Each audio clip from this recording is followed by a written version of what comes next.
Memorial Day is this Monday, which means a lot of people are heading to the beach, and with the sun comes sunburns. So how do you protect your skin, and which sunscreen should you be using? Joining us with the answers, Dr. Stephen Hess, President and Medical Director of Center City Dermatology. Welcome back, Dr. Hess. Thank you. Good morning, Monica.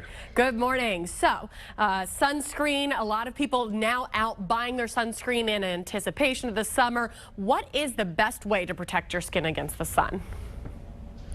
Well, daily use of a sunscreen with an SPF of 30 or higher is the best way to protect your skin from the sun during the summertime. And wearing a sunscreen every day is important on all your sun-exposed skin. So that's my best method for doing that. Although sun protective clothing, including hats, sunglasses, rash guards, and even umbrellas at the beach are also very important. And offer additional protection to traditional sunscreens.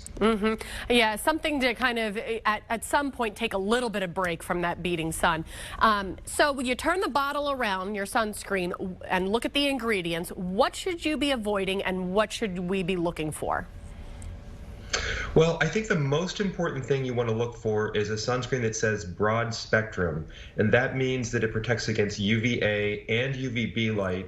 Both of those, both UVA and UVB can cause damage to the skin. And in fact, UVA light penetrates through glass as well as clouds, so you can get sunburned even on a cloudy day. So I think looking for those, those words on your sunscreen are important. And also, I think the most important ingredient to look for is zinc oxide, because zinc oxide is a physical sun blocker, and it is very effective at blocking both UVB and UVA. Okay, zinc oxide, got it. And the difference between sport and traditional lotions, you know, you're turning back the bottle from the ingredients to the front, and it says sport, or it doesn't say sport. What's the difference?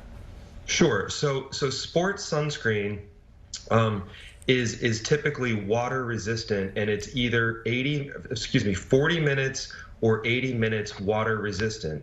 Now, there's no such thing as a waterproof sunscreen, but those sports sunscreens will stay on your skin a little better if you're in and out of the water or if you're sweating during the summer. So for beach use and physical activity, sports outside, I definitely recommend looking for a sport sunscreen.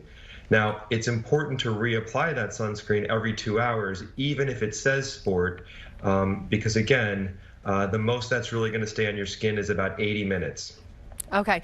And Dr. Hess, I have a little one, and it's so much easier just to spray instead of using the creams. Is there a difference when you spray between the creams? Is it less protective? No, I think the sprays can be excellent. There's two issues with them, however. One, you need to make sure you're not missing an area. So if you do use a spray sunscreen, you want to still rub that in, so you're rubbing it over all the areas so there's not any places that you've missed. And the other concern with sprays is inhaling the product. So I don't recommend spraying directly onto the face or near the face. If you're going to put sunscreen on spray sunscreen on your face or scalp, you'd want to spray it onto your hands and then rub that onto the head and neck area. Okay, and Dr. Hess, your level of expertise with the little ones, how do you control them so that you can apply the SPF as they're squirming out of your hands? Do you have expertise on that?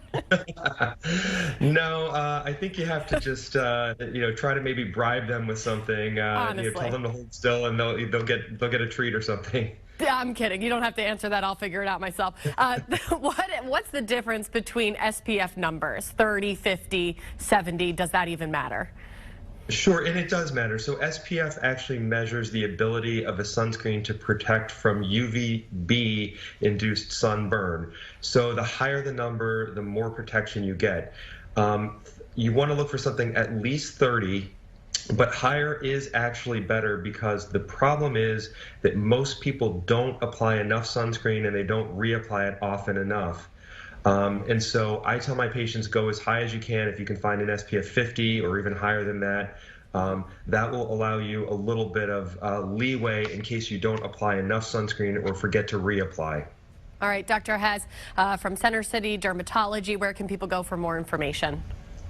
So for more information on sunscreen, I would visit the American Academy of Dermatology website. That's aad.org, or you could visit us at centercitydermatology.com. All right. Thank you so much, Dr. Hess. Have a great day. Thank you. Thanks, Monica. Have a great day.